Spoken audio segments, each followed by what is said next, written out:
Hi guys, welcome to star computer centre. এখানে নির্দিষ্ট কিছু ডেট আছে। এই ডেটগুলির মধ্যে ডে, মান্থ এবং ইয়ার এগুলোকে আমরা সেপারেট করব। তো কিভাবে করব সেটাই দেখে নেব।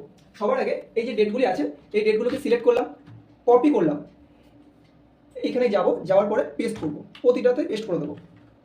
এরপর যেখানে ডে আছে এই ডেটাগুলিকে আমরা সিলেক্ট করব, সিটিআরএল 1 প্রেস করব, একটি ট্যাব আসবে, এখানে কাস্টম অপশনে ক্লিক করার পরে এই জায়গাটা ক্লিক করে 3বার ডি লিখবো, 4বার, 1 2 3 4 এবং ওকে করবো।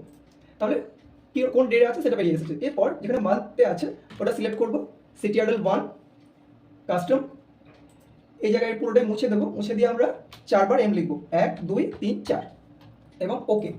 এরপরে লাস্ট কাজ, পুরোটা সিলেক্ট করবো আমরা, ডেটাটা সিলেক্ট করার পর সিটিআরএল 1 কাস্টম, এখানে ডেটাটা মুছে দিয়ে 4বার ওয়াই, 1 2 3 4 এবং ওকে। তাহলে আমরা খুব সহজেই দেখতে পাচ্ছি যে ডে, মান্থ এবং ইয়ার এগুলো সব আলাদা করে করা হয়ে গেছে।